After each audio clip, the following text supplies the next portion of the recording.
आप ये वीडियो देखिए और बताइए क्या एथिकल इश्यूज इन्वॉल्व हैं इस इंसिडेंट में। झांसी में ना एक जगह है, वहाँ पे ना सब्जी विक्रेता सब्जी बेच रहे थे और ये जो जमीन है जहाँ पे वो सब्जी बेच रहे थे ये अतिक्रमण वाली जमीन थी और इससे जाम लग रहा था, ये नगर निगम का कहना है।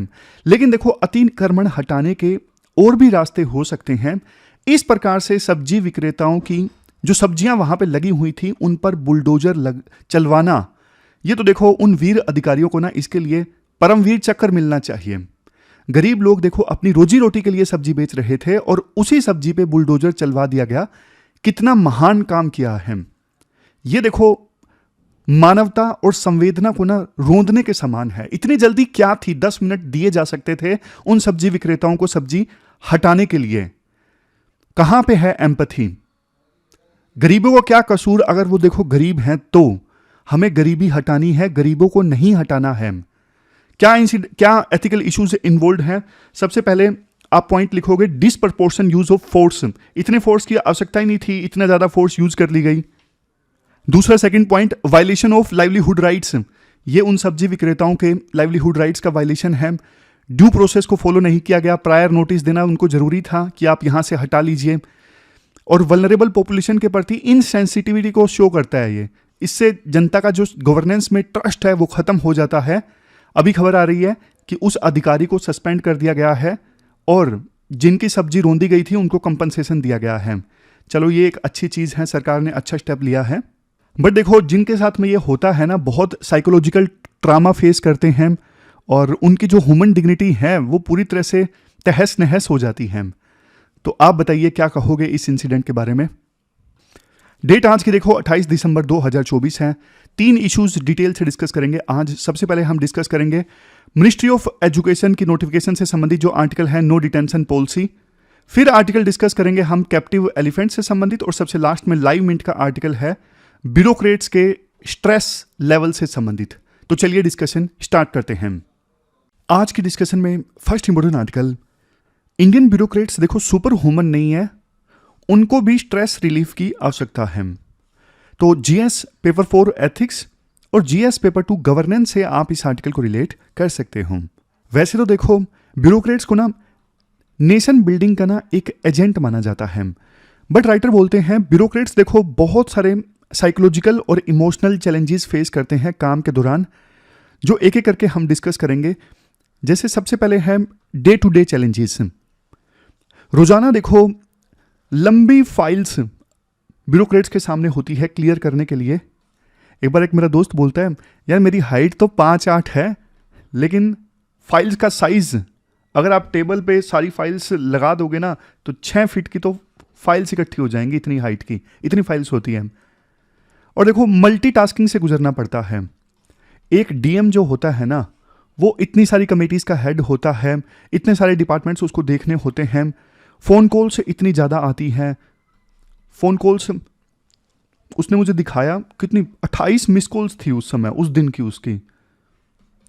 वो कहता है कि पॉसिबल ही नहीं है कि सबका फ़ोन उठाना। कायदे से देखो एक आइडियल डीएम को सारे फ़ोन उठाने चाहिए, बट वो कहता है प्रैक्टिकली इट इज़ इम्पॉसिबल कि मैं सारे फ़ोन उठा सकूँ। तो बाद में जो मिस कॉल होती है उनको मैं दे देता हूँ, जो उनका असिस्टेंट होता है उनको मैं दे देता हूँ ये सारी कॉल्स। तो वो फिर इन नंबरों पे फ़ोन करके पूछता है कि किस लिए आपने कॉल किया, वास्तव में जनता का फ़ोन था या फिर लोन बेचने वालों का, क्रेडिट कार्ड वालों का फ़ोन था, वो सब फिर असिस्टेंट देखता है।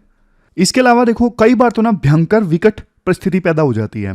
जैसे दोस्त बोलता है कि यार एक बार तो ना ऐसा हुआ कि 3-4 जगह मुझे एक ही साथ मौजूद रहना था। एक इंपॉर्टेंट केस की हियरिंग आ गई कोर्ट में, हाई कोर्ट में, और हाई कोर्ट में ना जाओ तो जज कैसे धमकाते हैं, आपने वीडियोस देखी होंगी यूट्यूब पे। जज जो होते हैं वो डीएम एसपी उनको खूब धमकाते हैं। और उसी समय मंत्री का दौरा आ गया इंस्पेक्शन के लिए, वहाँ पे जो सर्किट हाउस था वहाँ पे मंत्री की मुलाकात की जन समस्याओं को लेके।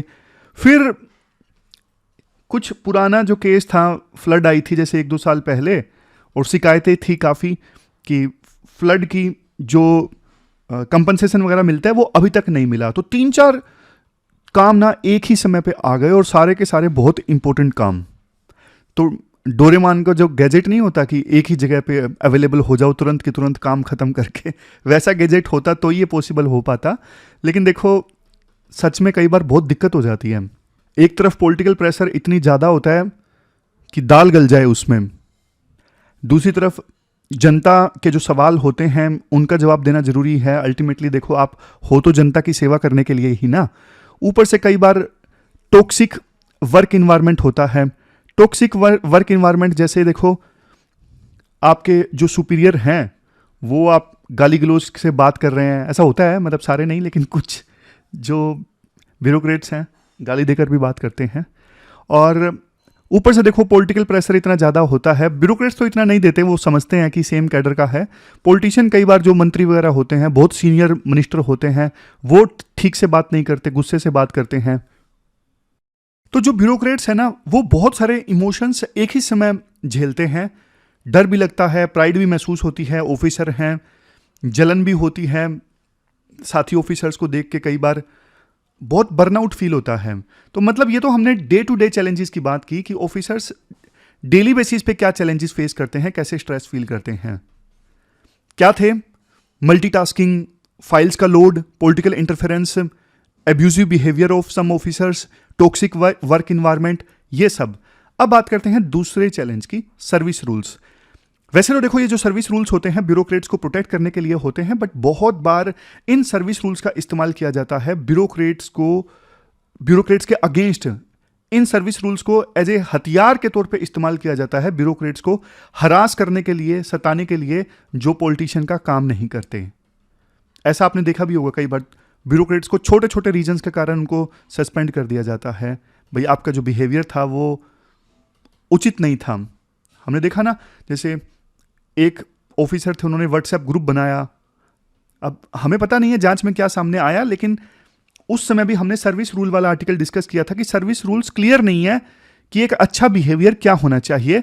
लेकिन जिन्होंने व्हाट्सएप ग्रुप बनाया था धर्म के नाम पे, उनको सस्पेंड किया गया था कि ये उचित बिहेवियर नहीं है। तो राइटर बोल रहे थे क्लैरिफाई तो करो, उचित बिहेवियर क्या है। तो ये दूसरा पॉइंट है, सर्विस रूल्स को कई बार ब्यूरोक्रेट्स के अगेंस्ट ही इस्तेमाल कर लिया जाता है। तीसरा पॉइंट है VUCA।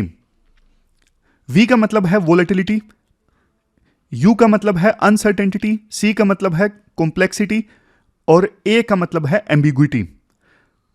वोलेटिलिटी मतलब सिचुएशन पल पल बदलती है। अनसर्टेनिटी, अनिश्चितता बहुत ज्यादा है, कुछ भी फिक्स नहीं है। एक बार ना, एक मेरा दोस्त है, वो भी IPS है, हम खाना खा रहे, अभी तो बस एक टुकड़ा खाया होगा चपाती का, इतने में फ़ोन आ गया, मिनिस्टर साहब ना अभी आपसे मीटिंग करेंगे। PA का फ़ोन आया था। तो दोस्त ने तुरंत की तुरंत उसने खाना छोड़ दिया। मैं इंतज़ार कर रहा 5 मिनट 10 मिनट, ख़त्म ही नहीं हो रही कॉल, चलती रही। आप मानोगे नहीं, 1 घंटा 15 मिनट के आसपास वो कॉल चलती रही मीटिंग वाली, और खाना छोड़ दो। तो मतलब सिचुएशन कई बार ऐसी हो जाती है। इश्यूज इतने कई बार सिंपल नहीं होते, उलझे हुए होते हैं, बहुत ज़्यादा कॉम्प्लेक्सिटी होती है। बहुत पुराना इशू चल रहा है, और फॉर एग्जांपल लैंड डिस्प्यूट वाला, फिर क्या हुआ, फिर कौन DM आया, मिनिस्टर ने क्या आदेश दिया, पिछली सरकार के दौरान क्या हुआ, बहुत चीज़ें कई बार उलझी हुई होती हैं। सोल्व करना इतना आसान नहीं होता। और जनता की जो डिमांड है, आपको पता है, बहुत तेजी से बढ़ती है। तो ये सब कुछ होता है। फिर नेक्स्ट है mid career complacency. Mid career complacency में आप क्या बोलोगे? देखो, बहुत बार ना ब्यूरोक्रेट्स 15-20 साल की सर्विस के बाद में ना नई चीजें सीखने से मना कर देते हैं। जब वो मिड करियर में होते हैं, उन्हें लगता है कि हमें सब आता है। कॉर्पोरेट वर्ल्ड में और सिविल सोसाइटी के रोल्स में ना अपस्किलिंग बहुत जरूरी होती है, लेकिन कई बार ब्यूरोक्रेट्स ज्यादा कॉन्फिडेंट फील करते हैं, मना कर देते हैं। लेकिन आपको पता है टेक्नोलॉजी तेजी से बदल रही है, गवर्नेंस के मायने तेजी से बदलते हैं। तो जो ब्यूरोक्रेट्स चीज़ें सीखने से मना कर देते हैं ना, रिलेक्टेंट होते हैं, तो फिर वो अच्छी गवर्नेंस में पार्टिसिपेट नहीं कर पाते, गुड गवर्नेंस नहीं दे पाते। तो ये भी एक चैलेंज है, मिड करियर कॉम्प्लेसेंसी। चौथा पॉइंट, अपस्किलिंग नहीं करते कई ब्यूरोक्रेट्स। नेक्स्ट है 5वां, लैक ऑफ इंसेंटिव्स। जो ब्यूरोक्रेट्स होते हैं ना, कई बार देखो कुछ ब्यूरोक्रेट्स अच्छा काम करना चाहते हैं, इनोवेशन लाना चाहते हैं। शुरू में UPSC का एग्जाम क्लियर किया है तो पूरा जोश होता है कि कुछ करना है, जोश होता है। लेकिन देखो वहां पे जाके सिस्टम में घुसते हैं ना, तो समझ में आता है कि यार अगर कुछ नया करने की कोशिश करो तो पूरा सिस्टम ना आपका विरोध करता है, क्योंकि ना सिस्टम में एक कॉम्प्लेसेंसी होती है कि जो चल रहा है ठीक है ना, क्यों छेड़ रहे हो। हर कोई ना कंफर्ट जोन में होता है। तो आप कुछ नया करना चाहते हो ना, इनोवेशन लाना चाहते हो, तो आपको सिस्टम को हिलाना पड़ता है नया करने के लिए। फिर आप पे लोग शक भी करते हैं कि ये इसका कुछ पर्सनल एजेंडा है, ये क्यों पुश कर रहा है नई चीज़। ऐसे लोग शक करते हैं कई बार, बहुत सारे। और फिर देखो, राइटर बोलते हैं अगर कुछ आप इनोवेशन लेके आओगे, कुछ क्रिएटिव करोगे, पहले तो बात चीज़ें बहुत स्लो ढंग से चलेंगी, और दूसरा कई बार ऐसा होता है कोई इंसेंटिव नहीं है। मतलब आपने कुछ अच्छा कर भी दिया ना, ऐसा नहीं है कि कोई आपको टेंजिबल रिवॉर्ड मिलेगा, मतलब आपकी प्रमोशन जल्दी हो जाएगी या सैलरी बढ़ जाएगी। कुछ भी टेंजिबल रिवॉर्ड नहीं है कुछ अच्छा करने पे। कुछ खराब करने पर देखो कार्रवाई जरूर है, कुछ खराब करने पर कार्रवाई जरूर है, लेकिन अच्छा करने पर ऐसा रिवॉर्ड नहीं है जो देखने को मिले। हाँ, सिंपल शाबाशी कर दी किसी ने, बहुत बढ़िया काम किया, वो इनटेंजिबल रिवॉर्ड है। कुछ टेंजिबल रिवॉर्ड वो भी होना जरूरी है। देखो, सर्विस में हर कोई इंसान है। कहना आसान है कि हाँ भाई सेल्फलेस सर्विस, भाई सेल्फलेस सर्विस भगवान कर सकते हैं। इंसानों को थोड़ा तो चाहिए होता है ना कि हाँ भाई मुझे भी कुछ मिले, और सभी इंसानों के साथ ऐसा होता है। जिसने मोक्ष प्राप्त कर लिया उसकी छोड़ दीजिए, सच्चाई यही है। तो पॉइंट यहां पे ये है, अंग्रेजों ने कैरेट एंड स्टिक की पॉलिसी अपनाई थी ना, तो यहां पे ब्यूरोक्रेट्स के ऊपर स्टिक तो है, डंडी तो है, कैरेट नहीं है, कोई गाजर नहीं है। नेक्स्ट है, तो ये सारे चैलेंजेस ब्यूरोक्रेट्स फेस करते हैं ना, तो उनका ना बर्नआउट हो जाता है। आप पूछोगे सर बर्नआउट क्या होता है? देखो, बर्नआउट का मतलब होता है सस्टेन्ड स्ट्रेस। एक तो वो स्ट्रेस होता है आज है कल चला गया, ठीक हो गया स्ट्रेस, लेकिन लगातार ही ब्यूरोक्रेट्स के ऊपर स्ट्रेस है, तो फिर वो बर्नआउट में तब्दील हो जाता है।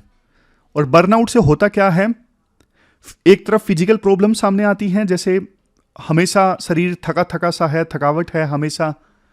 आपको ना ब्यूरोक्रेट्स बहुत एक्टिव बहुत कम दिखेंगे। ज़्यादातर ब्यूरोक्रेट्स आपको ना थके थके से दिखेंगे। ज़्यादातर ब्यूरोक्रेट्स आपको ऐसे ही दिखेंगे, ढीले मिले, थके हुए। क्रिएटिविटी थोड़े सालों के बाद बिल्कुल मर जाती है, कुछ नया करने का मन ही नहीं करता, और प्रोडक्टिविटी कम हो जाती है। समाज में कुछ कंट्रीब्यूट करने का मोटिवेशन रिलेटिवली कम हो जाता है, शुरू में ज़्यादा होता है। तो ये इसी वजह से होता है, बर्नआउट की वजह से, लगातार स्ट्रेस की वजह से, सस्टेन्ड हाई स्ट्रेस। तो अब राइटर सॉल्यूशंस देते हैं, करना क्या चाहिए। First thing first, health first. Regular health checkups होने चाहिए। कॉन्फिडेंशियल काउंसलिंग सर्विसेज का अरेंजमेंट होना चाहिए ब्यूरोक्रेट्स के लिए। कॉन्फिडेंशियल काउंसलिंग सर्विसेज मतलब ऐसा ना हो कि काउंसलिंग में ब्यूरोक्रेट ने अपनी जो प्रॉब्लम बताई है उसे पब्लिक में पता लग जाए, फिर तो कोई काउंसलिंग सर्विस लेगा ही नहीं। ये चीज़ें प्राइवेट रहनी चाहिए, सबका पर्सनल इश्यूज होते हैं कुछ, और प्राइवेसी कंसर्न्स जरूर एड्रेस होने चाहिए। और वर्क प्लेसेस पे ना वेलनेस प्रोग्राम्स लॉन्च होने चाहिए। वो वेलनेस प्रोग्राम्स फिजिकल और मेंटल हेल्थ दोनों को सपोर्ट करें। ये पहला पॉइंट है। फिर आता है दूसरा और तीसरा पॉइंट। दूसरा पॉइंट है टाइम फॉर रिफ्लेक्शन। ब्यूरोक्रेट्स के लिए ना सेल्फ इंट्रोस्पेक्शन और फ्री थिंकिंग के लिए टाइम जरूर एलोकेट करना चाहिए। मतलब उनका जो शेड्यूल बनता है ना, उसमें आधा घंटा 1 घंटा सेल्फ इंट्रोस्पेक्शन और फ्री थिंकिंग के लिए एलोकेट होना चाहिए। जैसे फॉर एग्जांपल एक टाइम डिसाइड कर लिया, 8 से 9 कोई पॉलिटिकल मीटिंग नहीं होगी, इस टाइप में कुछ। ये टाइम स्पेशली ब्यूरोक्रेट्स के अपने लिए है, ऐसा कुछ भी, मतलब ये तो मैंने एग्जांपल दिया। देखो, महात्मा गांधी ना एक बात बोला करते थे, यहाँ पे महात्मा गांधी का एक कोट है, there is more to life than increasing its speed. There is more to life than increasing its speed. मैं ना एक बार ना मेट्रो में जा रहा था, मैं वो एग्जाम्पल आपके साथ शेयर करूंगा तो ये कोट अपने आप में क्लियर हो जाएगा। एक बार मैं मेट्रो में बैठा था ना, तो सामने मेरे, उस समय तो पढ़ाई कर रहा था मैं, तो सामने एक 35-40 की उम्र उस समय उनकी रही होगी, लड़का था, पूरा कोट वगैरह पहन रखा। कभी वो मोबाइल देख रहा बार बार, कभी लैपटॉप में मीटिंग में कुछ जल्दी जल्दी टाइप कर रहा, मीटिंग अटेंड करने की कोशिश कर रहा, पूरा बार बार घड़ी देख रहा, मतलब बहुत ज़्यादा हड़बड़ी में था। तो ना इतना हड़बड़ी में था, हर कोई उसे नोटिस कर रहा था। तो एक अंकल बैठे थे, थोड़े बुजुर्ग से अंकल थे, तो उन्होंने पूछा कि बेटा क्या हुआ, कुछ मतलब कुछ दिक्कत है क्या? ज़्यादा ही हड़बड़ी में था वो। तो ना उस लड़के ने बोला कि अंकल जी क्या बताऊं, टारगेट बहुत ज़्यादा है और अभी मीटिंग है, टाइम नहीं है बिल्कुल भी। तो बुजुर्ग ने ना एक बात बोली थी, मुझे आज भी याद आती है।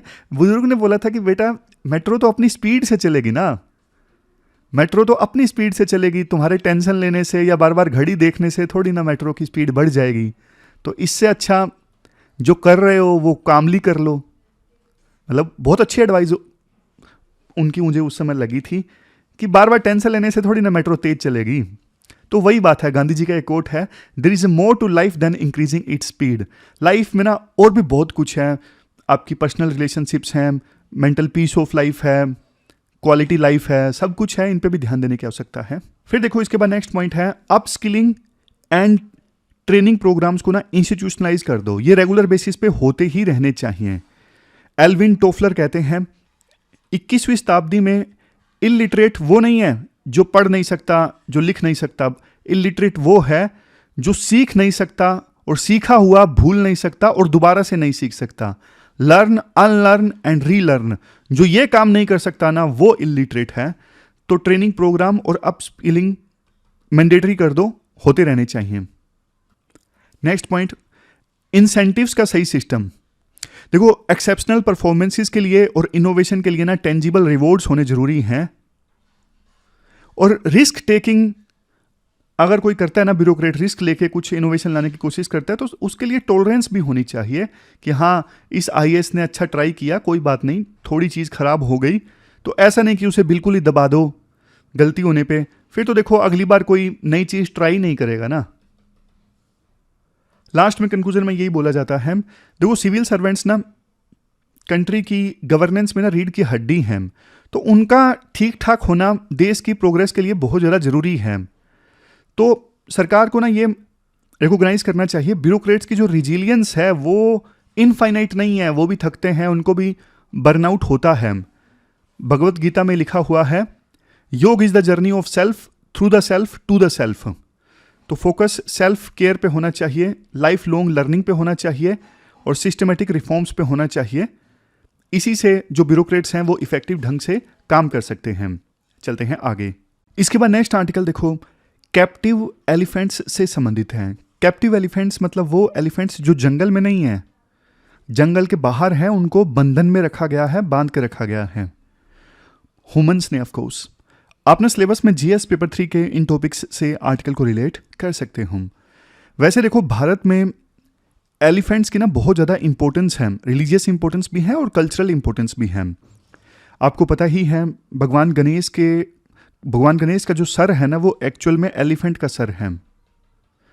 जिस स्टोरी की मान्यता है, जो थोड़ा बहुत मुझे पता है, वो ऐसा हुआ था कि एक बार गुस्से में भगवान शिव ने भगवान गणेश का सर धड़ से अलग कर दिया था। तो पार्वती को दुखी होकर देखकर उन्होंने बोला कि जो जीव मुझे मिलेगा पहला, उसका सर मैं लगा दूंगा भगवान गणेश के धड़ पर।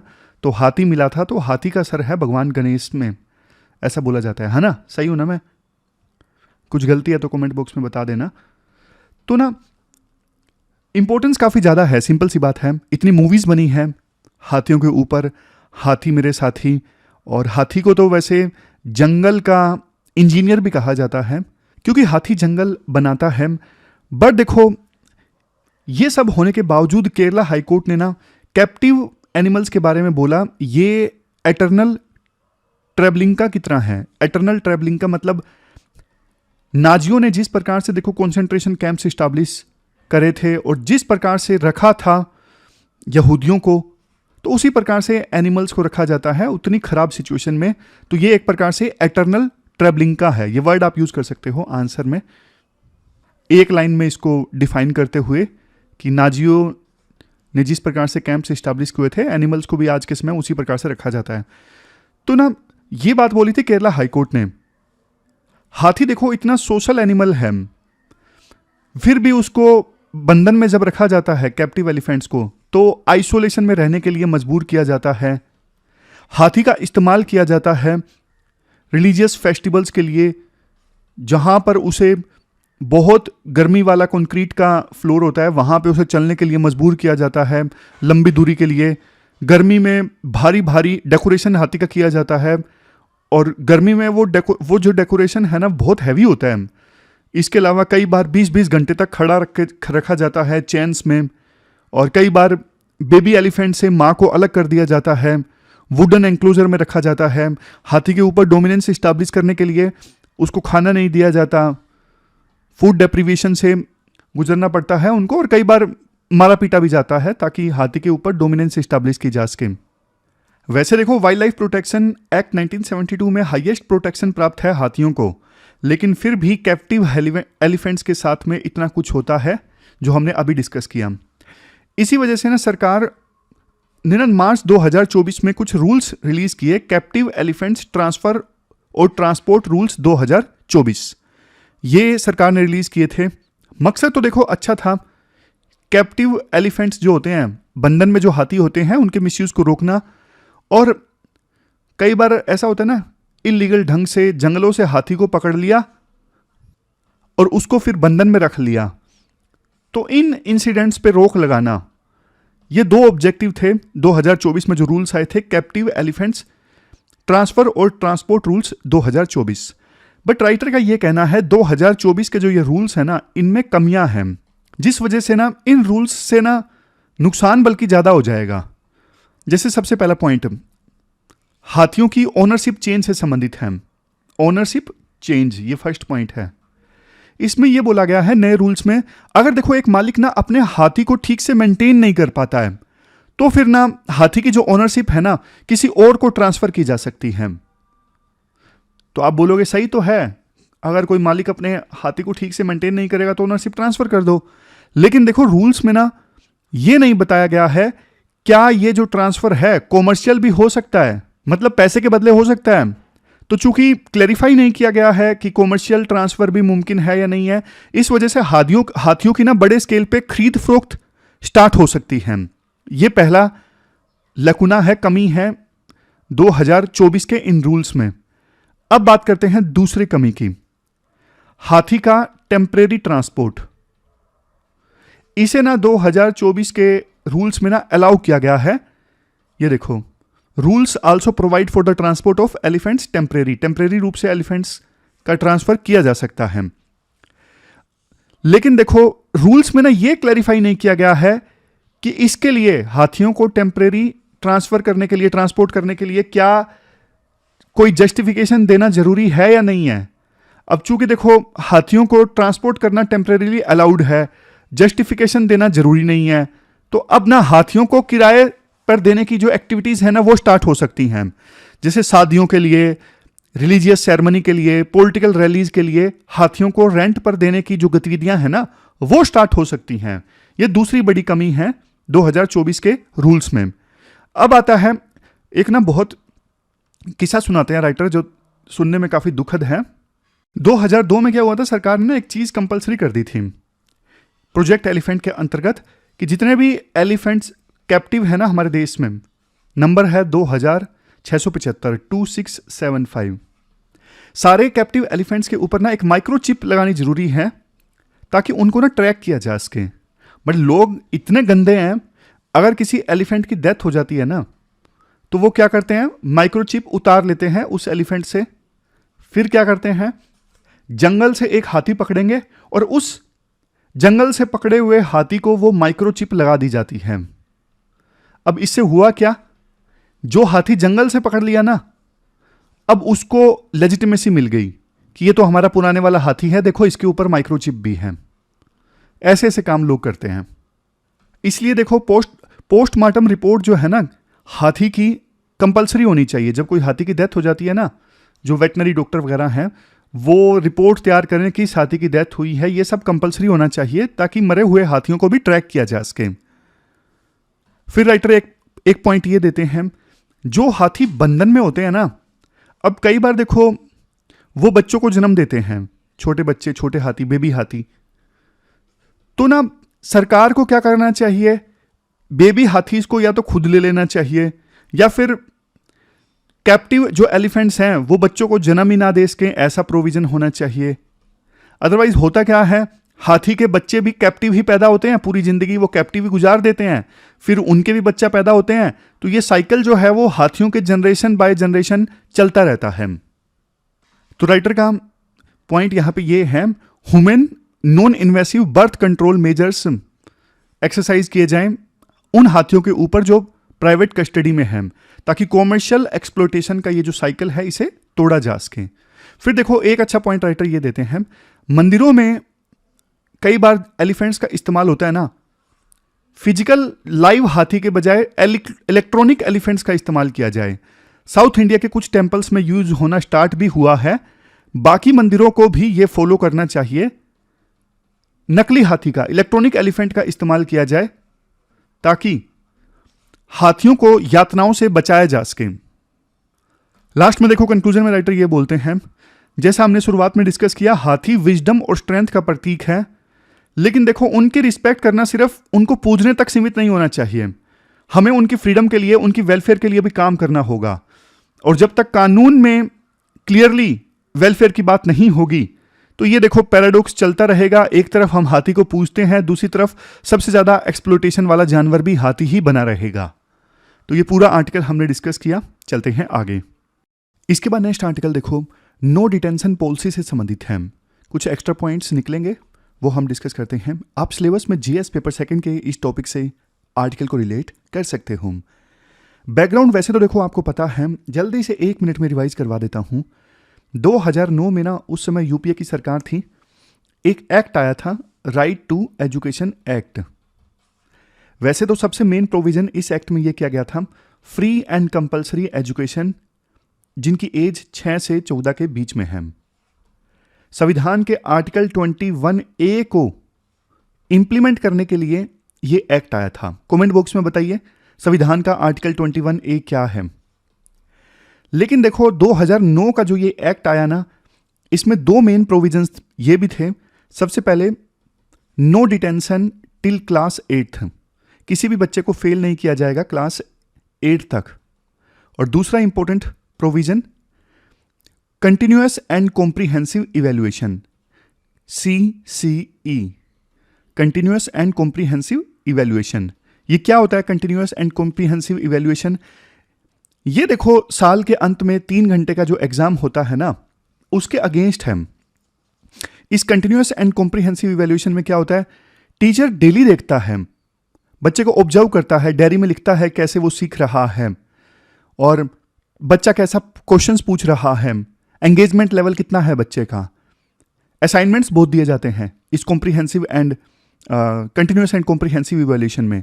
जैसे टीचर ने ना फोटोसिंथेसिस पढ़ाया, तो टीचर ये देखेगा बच्चों ने ना कितने रेलेवेंट क्वेश्चंस पूछे प्लांट प्रोसेसेस के बारे में, ग्रुप डिस्कशन में पार्टिसिपेट किया या नहीं किया, दूसरे अपने साथी स्टूडेंट्स को कंसेप्ट समझने में हेल्प की या नहीं की, प्रोजेक्ट जो दिया गया था वो कंप्लीट किया या नहीं किया। जैसे लोकल गवर्नमेंट एक चैप्टर आता है 6ठी क्लास की एनसीईआरटी में, सोशल स्टडी में, तो टीचर बच्चों को असाइनमेंट देता है कि ग्रुप में जाओ, लोकल म्युनिसिपल काउंसलर से बात करो, चार्ट क्रिएट करो।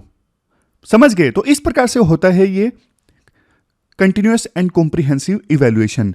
इसमें क्या होता है, रिसर्च स्किल्स के लिए कुछ मार्क्स दिए जाते हैं, फॉर एग्जांपल 10, टीम वर्क के लिए कुछ मार्क्स दिए जाते हैं, फॉर एग्जांपल 5, प्रेजेंटेशन के लिए 5 मार्क्स, फाइनल आउटपुट के लिए 10 मार्क्स।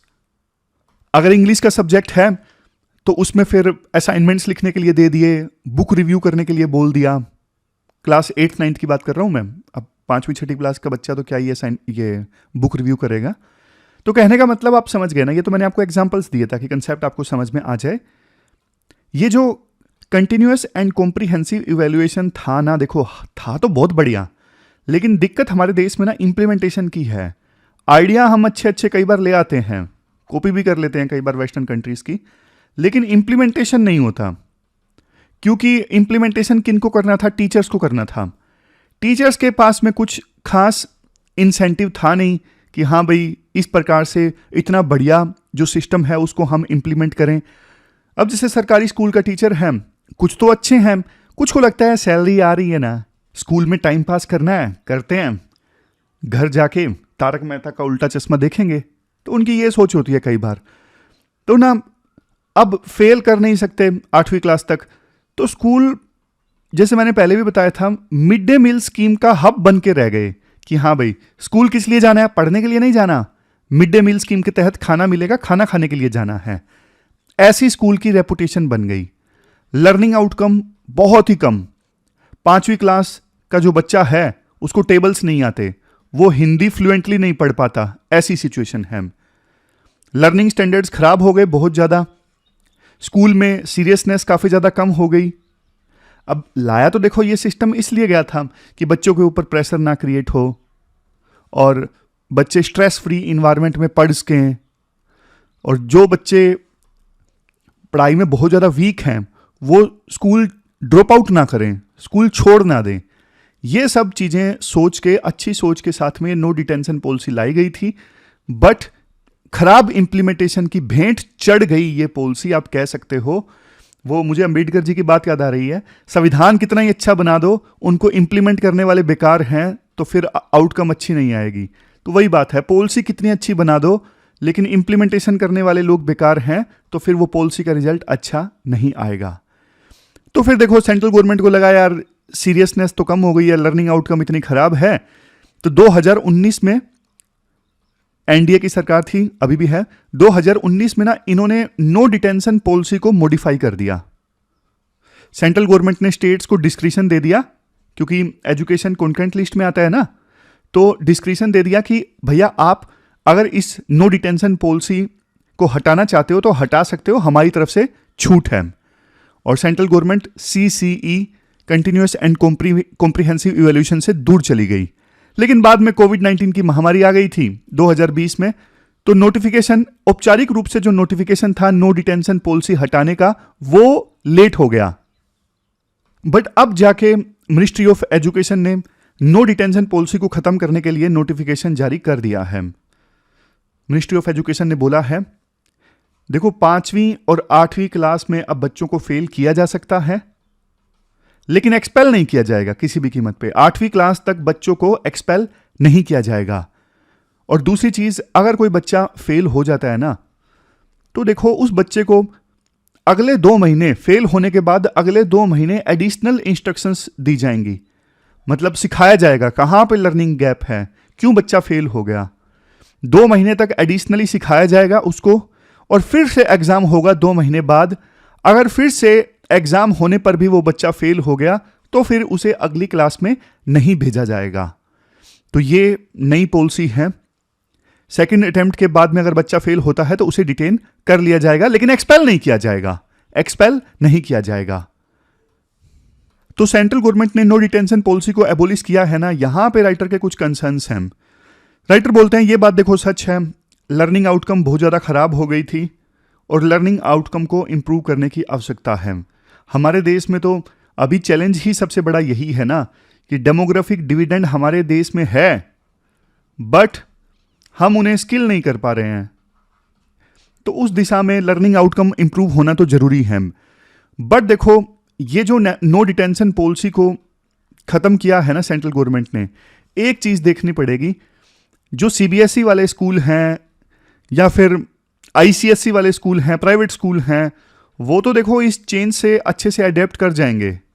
उनके पास में रिसोर्सेज हैं, टीचर्स के पास में मैकबुक हैं, स्मार्ट बोर्ड हैं, इंफ्रास्ट्रक्चर ज़बरदस्त हैं, वो बच्चों को सिखा ले जाएंगे। लेकिन दिक्कत आएगी सरकारी स्कूलों में। वहाँ पे एक टीचर कई बार 3-3 क्लासेस संभाल रहा है, इंफ्रास्ट्रक्चर बहुत पुअर है, सीरियसनेस कम है कई टीचर्स में। तो रिजल्ट ये निकलेगा कि बहुत सारे बच्चे फेल हो जाएंगे। और जानबूझ के सरकारी स्कूल के टीचर्स कई बार ना पता क्या हथकंडा अपनाते हैं, उनका रिजल्ट खराब ना हो तो उनको पहले से समझ में आ जाता है कि ये टीचर वीक है ना, तो उनको वो एग्जाम देने से ही रोक देते हैं कुछ बहाना बना के, ताकि ना तो वो वीक बच्चा एग्जाम देगा और ना ही हमारा रिजल्ट खराब दिखेगा। तो ऐसे हथकंडे भी कई बार सरकारी स्कूलों के टीचर्स के द्वारा अपनाए जाते हैं रिजल्ट पेपर्स पर अच्छा दिखाने के लिए। इसके बाद राइटर नेक्स्ट पॉइंट में ये बोलते हैं, देखो नेशनल एजुकेशन पॉलिसी 2020, इस नेशनल एजुकेशन पॉलिसी में तो ये बोला गया था होलिस्टिक इवैल्यूएशन होना चाहिए बच्चे का, मल्टी डायमेंशनल प्रोग्रेस रिपोर्ट तैयार की जाए। लेकिन इस पॉलिसी के खिलाफ जाते हुए सेंट्रल गवर्नमेंट ने नो डिटेंशन पॉलिसी को खत्म कर दिया। अब खत्म होने के बाद फिर से वही 1 साल के बाद एग्जाम और स्ट्रेस बच्चों में बहुत ज़्यादा। अब देखो JEE नीट में 1 साल के बाद एग्जाम होता है, चलो समझा कॉम्पिटिटिव एग्जाम है और कोई तरीका नहीं है, बट स्कूल लेवल पे भी तो चेंज आना चाहिए था ना, बट हम रिग्रेसिव अप्रोच अपना रहे हैं, हम पीछे जा रहे हैं आगे जाने के बजाय। लास्ट में एक अच्छा पॉइंट राइटर ये बोलते हैं, देखो एजुकेशन जो है वो सिर्फ सरकार की रिस्पॉन्सिबिलिटी नहीं है, एक कलेक्टिव रिस्पॉन्सिबिलिटी है, कम्युनिटी की भी रिस्पॉन्सिबिलिटी है, समाज की भी रिस्पॉन्सिबिलिटी है। अगर देखो स्कूल में बच्चों का लर्निंग आउटकम इतना ज़्यादा कम है ना, तो ये सोसाइटी की भी फेलियर है। सोसाइटी की फेलियर कैसे है? स्कूलों में देखो टीचर अगर पढ़ा नहीं रहे हैं, अगर गांव के लोग जाके स्कूलों में चेक नहीं कर रहे हैं कि क्या पढ़ा रहा है टीचर, बच्चे ने कितना सीखा है, और फिर सरकार से मांग नहीं कर रहे हैं कि सिस्टम चेंज होना चाहिए, तो फिर देखो समाज की भी तो फेलियर है ना। स्कूलों में क्या चल रहा है, अकाउंटेबिलिटी फिक्स करना, उसमें सिर्फ सरकार का काम नहीं है, समाज का भी काम है। सोशल ऑडिटिंग का एक कंसेप्ट है, आपने समझा होगा।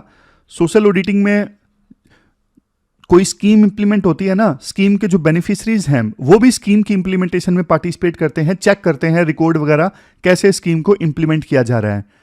तो पॉलिसी चेंज करने से सिर्फ काम नहीं चलेगा, समाज को भी आगे आना होगा लर्निंग आउटकम इंप्रूव करने के लिए। पॉलिसी चेंज तो सबसे ज़्यादा जरूरी है, मेन काम तो सरकार का ही है, लेकिन समाज का भी रोल है। तो ये पूरा आर्टिकल हमने डिस्कस किया। आपकी क्या राय है इस इशू पे? आपने अपने आस पड़ोस में अगर सरकारी स्कूल हैं तो वहाँ पे क्या देखा है लर्निंग आउटकम के बारे में, आप बता सकते हो अपना एक्सपीरियंस। लास्ट में देख लेते हैं कौन कौन से आर्टिकल्स हमने डिस्कस किए। हमने देखो एलिफेंट वाला आर्टिकल डिस्कस किया था, जिसमें हमने ये डिस्कस किया कि सरकार रूल तो लेके आई है 2004 में कैप्टिव एलिफेंट्स के ट्रांसफ़र और ट्रांसपोर्ट के लिए, बट रूल्स में कमियां हैं। पहली कमी तो ये है, टेम्परेरीली ट्रांसपोर्ट किया जा सकता है हाथियों को, लेकिन रीज़न बताने की ज़रूरत नहीं है, तो फिर रेंट पे देने की गतिविधियां स्टार्ट हो सकती हैं। फिर एक पॉइंट ये है, अगर कोई मालिक हाथी की ओनरशिप मेंटेन नहीं कर सकता तो ट्रांसफ़र कर दिया जाए ओनरशिप। लेकिन ये नहीं बोला गया कि कॉमर्शियल ट्रांसफ़र नहीं होना चाहिए, ये नहीं बोला गया, इस वजह से हाथियों की खरीद फरोख्त स्टार्ट हो सकती है। माइक्रोचिप वाला पॉइंट हमने डिस्कस किया था, किस प्रकार से माइक्रोचिप लगा दी जाती है हाथी के मरने पे, जंगल से पकड़ के नए हाथी पे। और फिर एक पॉइंट हमने ये डिस्कस किया था, इलेक्ट्रॉनिक एलिफेंट्स का आज के समय में यूज़ होता है, जो कि अच्छी चीज़ है। बर्थ कंट्रोल वाला हमने डिस्कस किया, बर्थ कंट्रोल होना चाहिए, अदरवाइज जनरेशन बाय जनरेशन हाथियों का एक्सप्लोटेशन चलता रहता है। फिर ये एजुकेशन पॉलिसी वाला आर्टिकल हमने डिस्कस किया था। इंटेंशन अच्छी थी नो डिटेंशन पॉलिसी की, जो 2009 में आई, but comprehensive continuous and comprehensive evaluation हो नहीं इसका, और इस वजह से लर्निंग आउटकम बहुत ज़्यादा ख़राब हो गई, और अब नो डिटेंशन पॉलिसी को ख़त्म करना पड़ा। लेकिन देखो ये नेशनल एजुकेशन पॉलिसी के अगेंस्ट है, हम रिग्रेसिव स्टेप ले रहे हैं, बच्चों को फिर स्ट्रेस होगा, और साल के अंत में 3 घंटे का पेपर वो सही नहीं है। फिर लास्ट में एक चीज़ हमने अच्छी चीज़ ये डिस्कस की थी, लर्निंग आउटकम सिर्फ पॉलिसी की जिम्मेदारी नहीं है, सोसाइटी का भी रोल है, और समाज को पार्टिसिपेट करना चाहिए स्कूल में क्या कुछ चल रहा है। ब्यूरोक्रेट्स वाला आर्टिकल हमने डिस्कस किया था, ब्यूरोक्रेट्स कितने स्ट्रेस से गुजरते हैं, day to day challenges face करते हैं, मिड करियर में कॉम्प्लेसेंसी आती है। इसके अलावा सिस्टमिक इश्यूज़ को इंसेंटिव नहीं होता, टॉक्सिक वर्क इन्वायरमेंट, और VUCA volatility, uncertainty, complexity, ambiguity, ये सब हमने डिस्कस किया। और इन सब चीज़ों से क्या होता है, बर्नआउट हो जाता है। बर्नआउट कब होता है? सस्टेन्ड स्ट्रेस, लगातार स्ट्रेस चलता रहता है। तो कुछ सजेशंस दिए थे, जैसे हेल्थ फर्स्ट होना चाहिए, रेगुलर कैंप्स लगने चाहिए, कॉन्फिडेंशियल करियर काउंसलिंग कैंप्स, और अपस्किलिंग के लिए प्रोविज़न होना चाहिए, ब्यूरोक्रेट्स को अपस्किल किया जा सके, टेंजिबल इंसेंटिव होना चाहिए, ये सब हमने डिस्कस किया। लास्ट में क्वेश्चन देख लीजिए, ये क्वेश्चन आपको अटेम्प्ट करना है 250 वर्ड्स में, 15 मार्क्स का ये क्वेश्चन है, सिविल सर्वेंट से संबंधित। तो ये थी हमारी आज की डिस्कशन। मिलते हैं मंडे को फिर से एक नई डिस्कशन के साथ, तब तक आप अपना ध्यान रखिए, अच्छे से पढ़िए। Thank you very much for discussion.